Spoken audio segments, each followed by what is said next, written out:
We're coming in hot with inspiring guests, witty banter, and colorful commentary for today's veterans and military community. This is the Tango Alpha Lima podcast. They call me crazy cause I'm facing all my giants. They try to scare me into thinking I can fight it. They tell me I should never even think of trying. But that's just me, I'm gonna live out in defiance.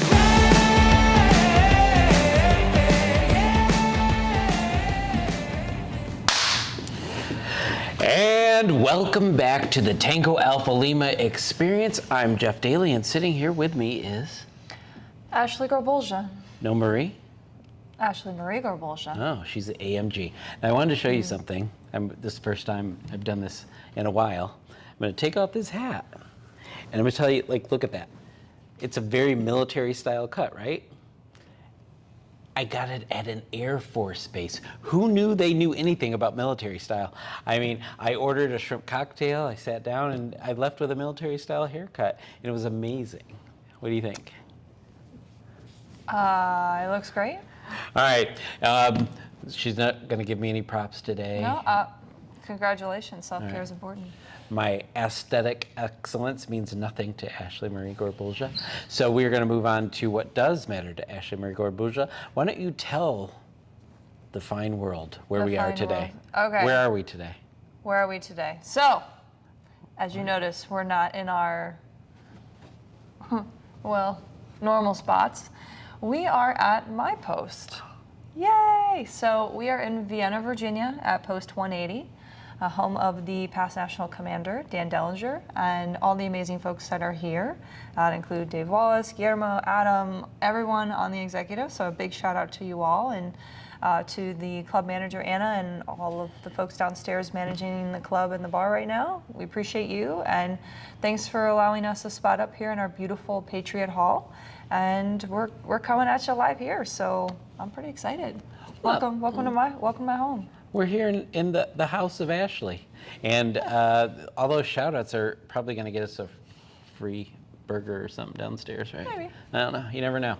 All right, so here we are in Vienna, Virginia.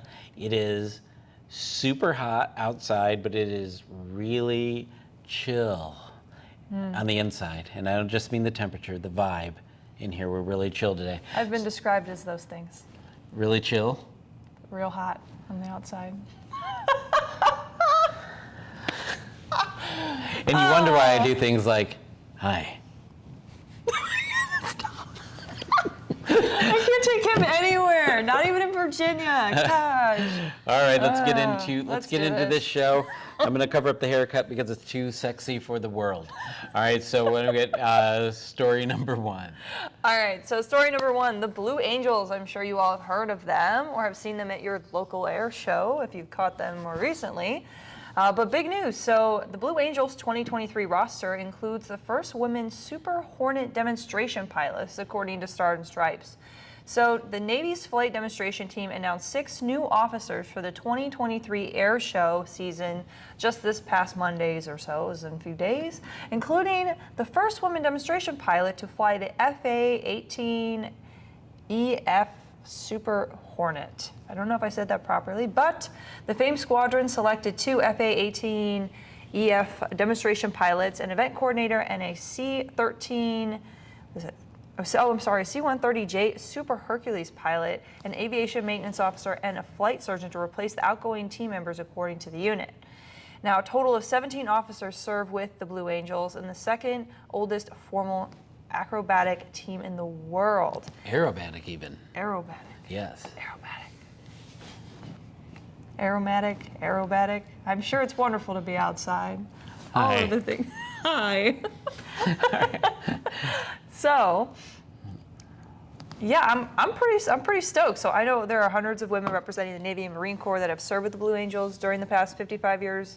But according to the 76-year-old unit, there have only been 25 women on the team now. So that's pretty cool. Well, what makes this one special? There are 25 women on the team, so they haven't been shutting women out. Let's get that out there. Let's be clear. To be fair. But the Super Hornet, this is the first female pilot, demonstration pilot, not pilot, first demonstration pilot of the Super Hornet. And anything called Super Hornet has got to be badass. We can say that, right? Yeah. Yeah. So it's congratulations to her. What's her name again? You know who she is. I totally just they don't have. Wait. Oh wait. It's super producer Holly. Hey. Why would you? What do you mean I can't say we don't know her name? Okay, got it. Lieutenant Amanda Lee of Mount. Okay, it's Lieutenant. Thank you. I gotta go. It's Lieutenant Amanda Lee of Moundsview, Minnesota. Don't you know? So, Lieutenant Amanda Lee, we've got you. You betcha. It's all good, and we know who you are. What's wrong, guys? You betcha. Oh, you betcha by golly. All right, boy. but we have a great guest today. You're going to be do. super excited. Today, we're going to be joined by Commander Bj Farrell, who is the first female commanding officer of Old Ironsides, the USS Constitution. She's an historic commander on an historic vessel during a big milestone year. We're going to be back with Commander Farrell to talk about all of this and more after the break. Let's get nerdy, people. Hi, this is Tony Canan, and I'm proud to support the American Legion 100 Miles for Hope Fitness Challenge. When you join 100 Miles for Hope, you'll be joining American Legion family members around the world and getting in shape supporting our nation's disabled veterans and military families. You don't have to be a race car driver or a triathlete like me to participate. You can run, walk, bike, and even swim. Just keep moving. The best part is that every dollar we raise will provide important funds to help disabled veterans and military families in times of need. To learn more, sign up and visit legion.org/100miles. Alphas. As promised, we are back here at the Tango Alpha Lima experience with the best dressed guest we've ever had. Commander Bj Farrell, how are you doing today? I'm doing great. Thank you so much for having me. Wow, you look fantastic. We know I'm from Hollywood, and we always ask who you're wearing, but clearly you're wearing the USS Constitution, correct? Correct. This is the 1812 uniform of the captain, and you're only authorized to wear it while serving as the role of captain on the ship. So right now you're the only person in the world authorized to wear this uniform. That's correct. That is outstanding. Ashley, have you met Commander Farrell? I have now. Hello, ma'am. Oh. Hello, ma'am. So I'm just going to lead in with the first question here. So you're the first female commanding officer of the USS Constitution. Tell us about your military career and how you ended up in this historic role. So sixth grade, I was actually channel surfing one day and stumbled upon a Naval Academy graduation on TV, and I stopped and watched the whole ceremony. And as soon as it was done, I went and found my parents and said, I know where I want to go to school. And then I spent the rest of middle school and high school trying to make that dream a reality. And I was fortunate enough to be accepted to the class of 2004. Graduated with a degree in political science from the Naval Academy and then was commissioned as a surface warfare officer. So my job in the Navy has been to fight and drive ships and lead sailors. And so I've done that across a variety of jobs in the Navy. My first ship was USS Gulf, Ticonderoga class guided missile cruiser. I was the electrical officer on board. I liked the ship, stuck around as the navigator on board. And then I filled a bunch of different roles from weapons to combat systems to the executive officer on another Ticonderoga cruiser, most recently before I came here. So when I was there as the XO on the ship, I was selected to command a ship. And then it worked out. The Constitution was one of the ships that was available. And I just thought to myself, who gets to command one of the original 6 frigates of our Navy that's, 224 years old, 225 later this year. And what a special opportunity that was. So I applied and then was fortunate enough to be selected for the position. Wow. Incredible. I've been on this ship.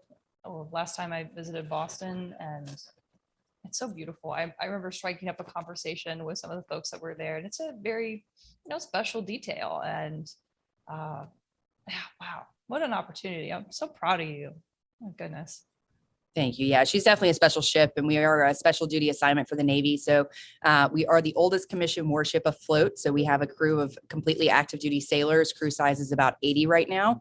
And our mission is to preserve, promote, protect the legacy of the ship. And so the sailors that come here are selected to do that, and they're amazing. Absolutely. Well, you had hinted at something. What's happening in October? Is it a big deal? It is a big deal. So the ship turns 225 on October 21st of this year. And so we're looking to celebrate that for an entire year. So the other designation Constitution has on top of the oldest commissioned warship afloat is we're also America's ship of state. And so when you look back through the ship's history, there's a tie-in to the whole country, whether that's sailors that have served on board, materials used to build the ship, when the ship actually did a national cruise. And so we're looking to really celebrate for an entire year and reach across the country to find those stories and to celebrate the ship and her life. Well, I've never seen the ship, but from what I hear, she doesn't look a day over 200. Not at all. She's looking Not good. at all. So I have a question. It's off book. This is not. I'm just curious because I've seen some old ships in California where I live, and they don't move or sail. Or does this one actually actively sail? So we leave the pier here 7 times a year. We don't actually put the ship under full sail. So I just told you my crew size is 80. The crew size in the War of 1812 was 450 to 500. So we can't just do the same things that they did back then. So the last time the ship sailed completely on her own was 2012 for the bicentennial of the War of 1812. And so today when we go out, we do have sails up. The sailors still climb the shrouds and go up into the rigging and actually climb out onto the yard arms. And we still will drop the sails and furl them. But we don't actually set sail with the ships. We have a tug that helps us out along the way. But all of those events are either to commemorate certain things. We took about 150 Vietnam vets out in June to thank them for their service and give them a welcome home. We have two coming up for the chiefs in the Navy when they're selected. 2 groups of them come here. They actually sleep on the ship for the entire week and do the same sail training that the crew does here. And we actually get more sails on the ship when they're here since we have extra bodies. And then the last one this year is on the ship's birthday. I gotta imagine, is it the only ship in the Navy that has sails? She is, yes. Coast Guard has a tall ship that they use for training, and we use her when we can to do some cross training with our crew as well. But we are the only ship in the Navy with sails. What? And this is in Boston, right? Correct? Correct. We are home ported in Boston here at the Charlestown Navy Yard. It's directly across from where the ship was actually constructed in 1797. And so when we come back from those underways, one of the things we do, we go out to the entrance to Boston Harbor. We do a 21 gun salute with 2 of our cannons. And then when we're returning to port and past the location where the ship was actually constructed, we also do a 17 gun salute to help commemorate that fact and pay homage to where she was built. Nice. Now, Commander Farrell, you're going to witness something right now, and I'm going to apologize ahead of time. While you're here, I'm going to leverage a little bit with super producer Holly. So if we go back to Boston for the marathon, and where I hope to ruck this year, we have to stop by the Constitution, and we have to do something from there because it just sounds amazing. And I feel like Ashley should get up and pull some sails because she loves height. I don't know if I'm seaworthy, but I'll give it a go. Teach me some. You know, she's Army. Trainable. She's Army, so we'll have to get her some sea legs. But I'm a Marine and I served on a ship. Not quite that old, but mine is sunk off the East Coast and it's a reef now. Yes. The Constitution, I imagine, will never meet that fate. And definitely not on your watch. All right, Ashley, I'm sorry. I got a little fanboyish on this old ship, and it's your turn. You got a little fanboyish. I'm over here, the history buff, thinking about how many people are trying to fit on that ship because I have walked that ship. And I'm like, how many? 400 to 500 people 500? is amazing. People will just be on top of each other. Like, wow. Like if we do visit, I want to see the galley. Like, how does a ship that old feed that many people? That's crazy. Yeah, so on the gun deck of the ship, there's actually a piece called the camboose, which was the ship's stove. And so they would cook their one hot meal a day there, and then they would really just find deck space and sit down and eat. And that was it. And so we do a lot of school programs where we actually talk about kind of how they fed the crew. The youngest crew members on board the ship would have been 8-year-olds. And so some of their job would have been to help the captain, to help fill powder bags for the gun crews, and also to help with those kinds of preparations. So. Wow. I don't think I was trusted with the remote at 8. I can't imagine serving on a ship. That's outstanding. Again, apologize, Ashley. So Jeff was doing more channel surfing than actual surfing. Barrel. That's what I just heard right there. But I'd love to know, more about the birthday celebration. If you could go a little bit of detail on that, just Sure, yeah. all the alphas out there need to know if they're going to be planning a trip to Boston, what they should be expecting. Sure. So we're finalizing our plans hopefully here in the next few weeks, but it really does kick off with the going out to the harbor on October 21st. We're inviting all prior crew members back for that because I can't think of a better way to celebrate than the people that have kept the ship alive throughout her history. And so we're going to do an event there and just really kind of looking to end that somehow with an actual birthday party on the pier here next to the ship. And then through the year, we're going to do lots of different things. So hopefully it ties into all those states that share some piece of history with the ship. We're also going to do some things that tie into the history. So you mentioned scrapping the ship. So twice in the ship's history, the American people have actually saved the ship when the Navy was going to do away with her. One of those was in the 1830s after they thought served her purpose, and the Navy published a newspaper article saying they were going to get rid of the ship. Oliver Wendell Holmes was so inspired by the ship and her story, he actually penned his famous poem of Old Ironsides, which was then published a couple days later and actually rallied the American public to save the ship. And so we're going to look at maybe having a poetry contest to kind of reflect on, that piece of the ship's history, some essay contests, some digital content, I think maybe a quilting contest. And so we're really looking for as many ways as possible to engage the public. And then some of the things we have on the ship, we have coins, challenge coins, which a lot of people are aware of. We're going to do a special challenge coin for the 225th and a logo. And so we're really working to ramp it up and make it as accessible to people as we can. It is outstanding. Now I have to go because I have to have a challenge coin.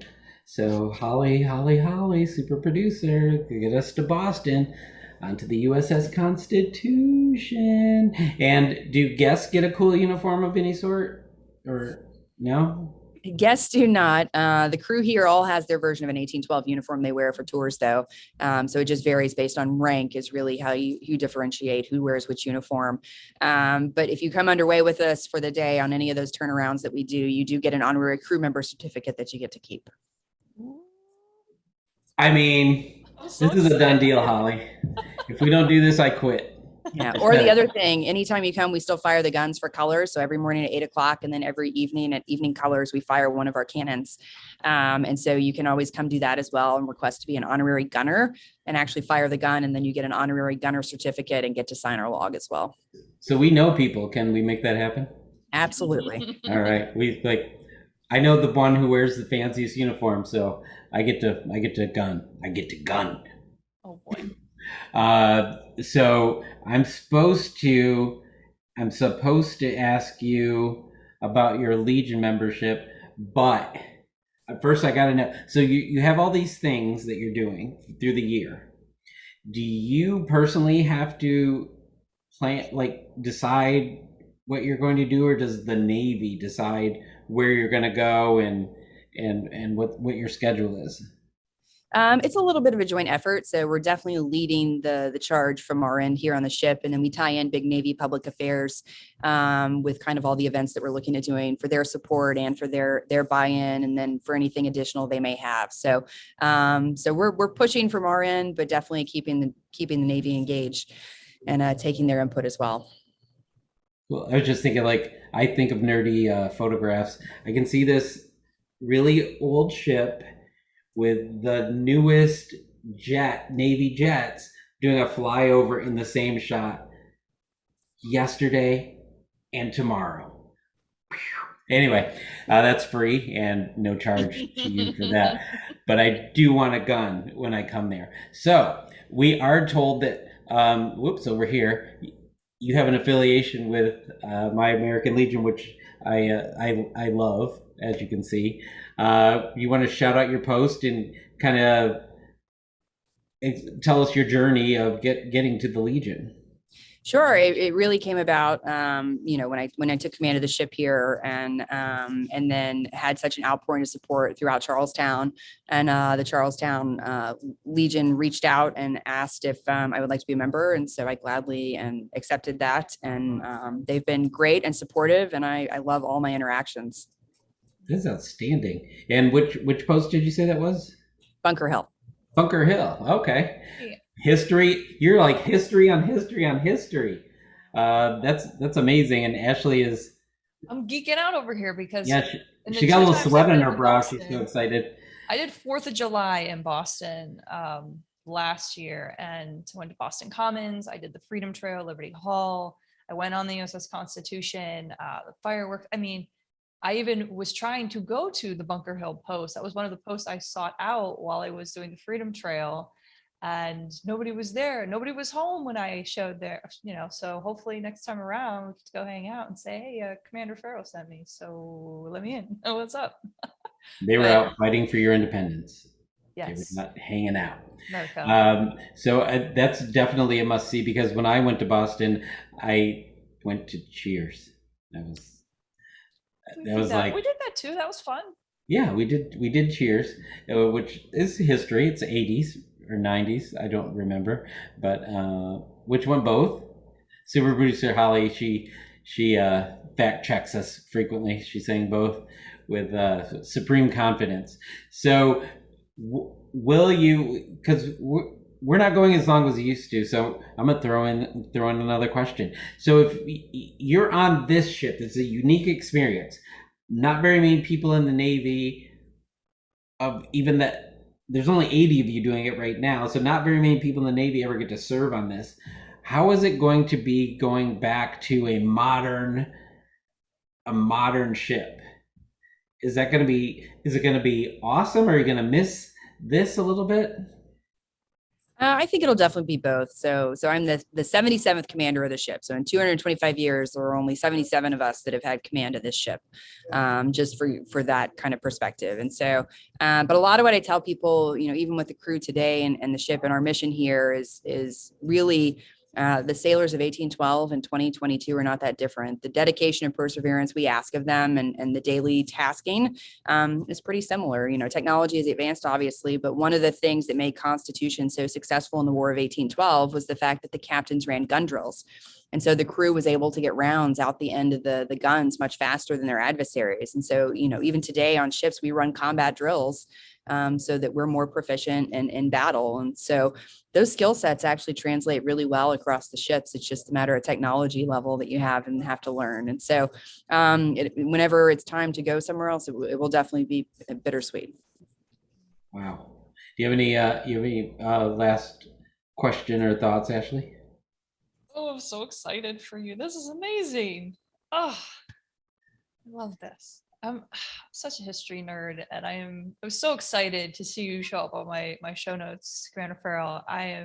It's such a pleasure speaking with you, and I am excited to celebrate the birthday of the USS Constitution with you, and I know the American Legion is as well. So those are my thoughts and thank yous. Maybe that's what I should hashtag, thoughts and thank yous. I like that. Let's do that. She's over here practicing her hashtags. Unbelievable. So this is so again, it's the birthday year. How can people who are not in Boston enjoy and celebrate? Where can we find it? Yeah, so definitely social media, like a lot of things now. So Facebook, Instagram, Twitter are the big three that we use. And then you can always check our website as well. But social media is really usually the most accurate, and we'll publicize all of our events. We usually do press releases for any of the big events we have going on. We did some movie screenings also. We're hopefully do some more of those this summer. Pirates of the Caribbean, Master and Commander. Some of those, we do those next to the ship. And so follow us on social media. We'll put out all those events. Right now we're open Tuesday through Sunday, 10 to 6, and we're seeing about 3,000 to 4,000 people a day. So please come visit. Wow, 3,000 to 4,000 people a day. This is outstanding. So get on the social medias. Super producer Holly will, as always, make those links available to you. Alphas, go support the Constitution because the commander is awesome and the commander dresses fine and the ship is 225, looks about 198. I mean, it's just in perfect shape. And will there be any video of any of this stuff? Can we see some gunner stuff or fireworks on the birthday or whatever you're gonna do? Absolutely. Those usually Instagram is the best place to find those. We've been doing lots of reels lately, and I think we actually just had one where we fire the gun that it's gotten over 6 million views. So definitely check those out. What? 6 million views? Add that to the show. I grilled my own burger and I got like 7 views. I'm Different audience. That's awesome. So I want to thank you. I want to thank you for taking on this role and preserving that story and the many stories that go along with it as part of our history and bringing it forward into the future. And also for the perspective of I wouldn't have had the perspective that serving on that ship will serve you in your career, even on newer ships, and that was a great perspective to get. So I'm going to say this one time and one time only: Go Navy! Yeah, I just said it. Oh, I say it once a year for the football game because the Marines are at the academy, so we have Marines. Some of her best friends were probably in the Marines, right? He's on his best behavior, Commander Farrell. I'm totally on my best. It's a commander. I wouldn't have even spoke to her if I was still in the service. I would have walked the other way because that's too much rank for me. I would have been like, I can't. I would have shriveled in front of you. I would, but say, and especially if you're dressed like this is very intimidating. If I was in today, it's awesome. So thank you again for showing up, and we're glad that our country has you serving in this capacity. And sails away, or what's the Navy thing? Happy sail. I don't know. For winds and following seas.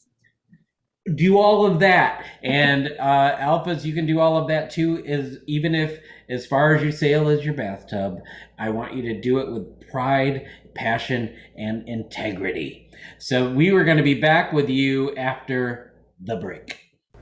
A veteran is a veteran. A veteran is a veteran. A veteran is a veteran. The American Legion embraces all current and former members of the military and endeavors to help them transition into their communities. We are Veterans Strengthening America. We are the American Legion.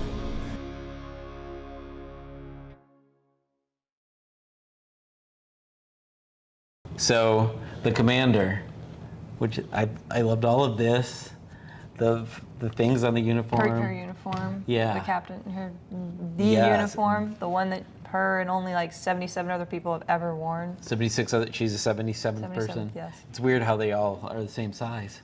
But so what were your takeaways from the program, from our interview Your today? brain works in such mysterious ways. I just don't know sometimes. We're just happy that it works. Me too. So what were your takeaways? So I think one of the biggest takeaways is that if you don't know, now you know that the USS Constitution is turning 225 years old. As Jeff has kindly put, doesn't look like a day over 198.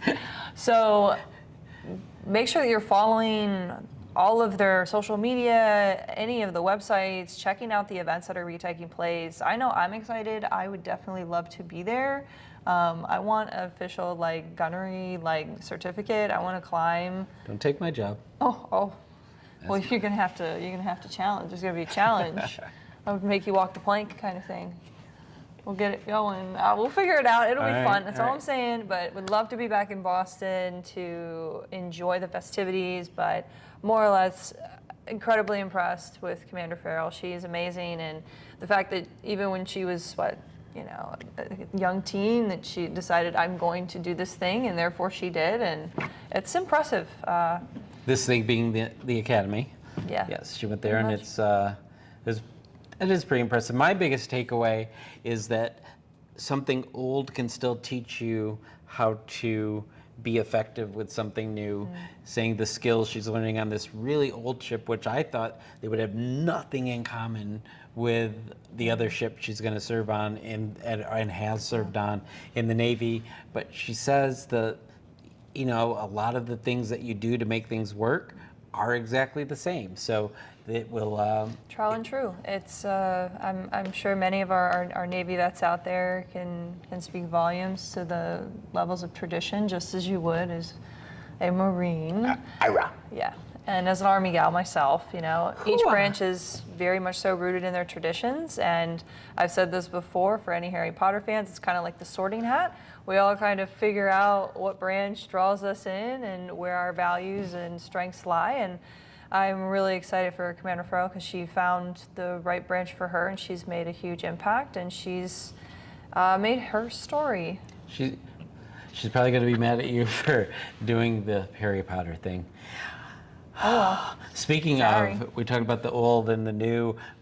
We're about to talk about something really new in this upcoming episode of Pew Pew Pew Pew Pew, which is going to make even more sense today of Pew Pew Pew Pew. Lasers. She meant to say rapid fire. So we're getting into rapid fire, but she also previewed our first story. First story of rapid fire. The Air Force received its first laser weapons for fighter planes. This is on MSN.com, so you know it's a big story. In 2017, the Air Force Research Lab awarded a $26.3 million contract to Lockheed Martin for the design, development, and production of a high-power fiber laser. Named the Laser Advancement for Next Generation Compact Environments, or LANCE. LANCE is part of the Air Force's Self-Protect High-Energy Laser Demonstrator Program to develop protective airborne laser systems. Say that again. In 2022, Lockheed Martin delivered LANCE to AFRL. In July, Lockheed Martin revealed that the company delivered the weapon system to AFRL. It is the smallest, lightest, high-energy laser of its power class that Lockheed Martin has built to date. Executive Tyler Griffin told reporters, prior to the Farnborough Air Show, it is a critical benchmark in developing an operational laser weapon system in the airborne domain. This is the most Air Force story I think of.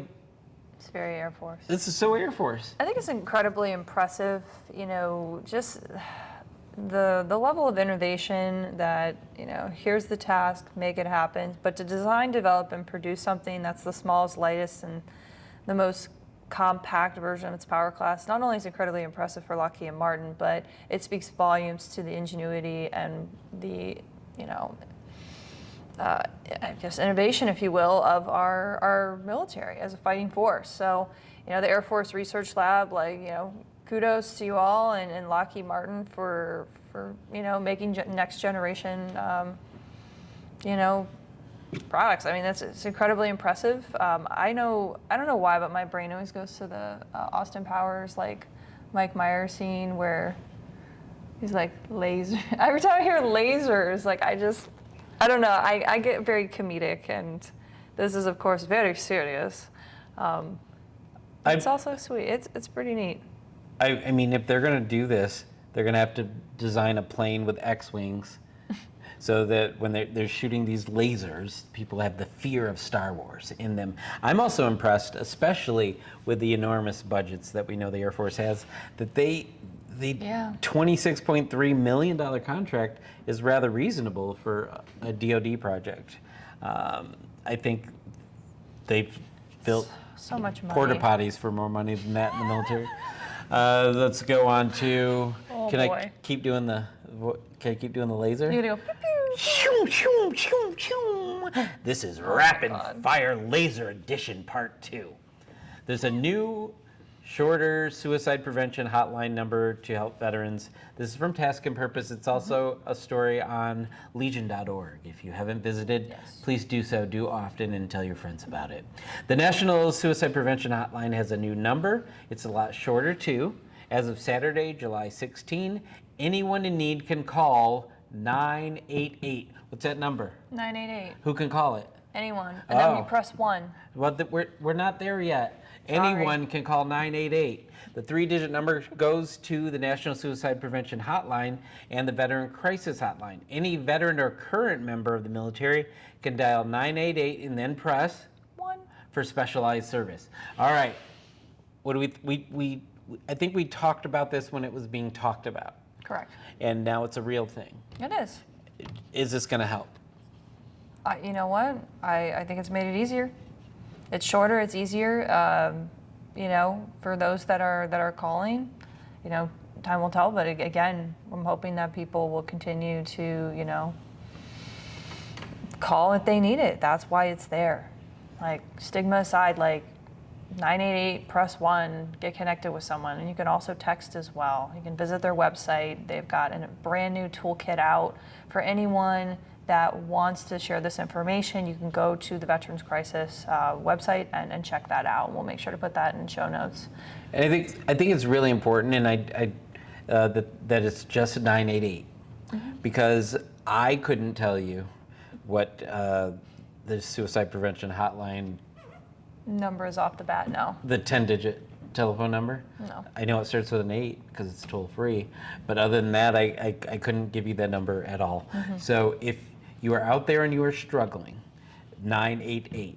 If you come across someone who is struggling, tell them it's 988. I don't think we can emphasize this enough. And I know that the American Legion with the Be the One program is really serious about this suicide prevention thing. So I'm gonna say the number again. It's 988, in case you can't stand the sound of my voice. 988. 988 is the number. So, and we're gonna have that in the show notes if you've already forgotten it. It's 988. It's 988. Plus 1. Yep. So we hope if you are in some sort of crisis that you're going to go ahead and do that. And wow, this was a show. We had two lady milestones. We had our guest, and we had lady milestones. Yes, we had our guest, and we had the also lasers? we had our guest, and we had the pilot as well for the milestones for the Lady Warriors. I'm picking up what you're putting down, Yeah, but yeah. we also had lasers. We do have lasers. What do we have? Lasers. Okay, so it was a packed show, and and really it's really important actually to talk about that number. I'm still trying to remember it. 988 plus 1. Oh yeah, it's 988 for anybody to call. And if you really feel like you need a veteran-specific help, you can remember the 1, but they'll also get you there if you don't dial the 1, but the 1 will get you right to the veterans. So why don't you just take us up out of here? All right, so don't forget to subscribe to the Tango Alpha Lima podcast. That's on, we got YouTube, Apple Podcasts, Spotify, or wherever you consume your podcast, because, well, we want you to take a listen, and also, more importantly, leave us a review. Give us a big old, how many stars, Jeff? 1, 2, 3, 4, 5 stars. Such a good counter. That's why we love him. That's why we keep him around. So 5-star rating is what we're looking for, so the world knows how much you love us. In addition, if wait, there's more. You go ahead. I've got a special announcement. So don't forget to go to podcastawards.com. Now, you can register and vote for us. So if you did not know, the Tango Alpha Lima podcast show has been nominated for the Adam Curry's People's Choice category and in Government and Organization podcast category. So you can go and vote for us. So, Well, I mean, there's other categories too. well, yeah. And you can, Yeah, I mean, you can vote for whoever you want. There's other categories. we don't care who you We vote don't for in care. those other categories. You know, there's us. But in these 2 categories, People's Choice and Government, there's only one choice. It's Tango, Alpha Lima. And I wouldn't expect the Alphas to vote for anybody else anyway, but true. get out there, make it happen. We call on you guys a lot to help us out. So if you could do this for us today, podcastawards.com. There's a story on legion.org. It'll take you right to the page you want to get to. And there's a July 31st deadline. So do not miss that. Don't do it on August 1st and say we tried. Better late than never. Unacceptable. It's the effort that counts. No, it doesn't count if it's not before July 31st. true. So I will ask you to do that. And as always, with that, from Vienna Post 180 in Virginia, I'm going to call season 3, episode 118. Mission complete.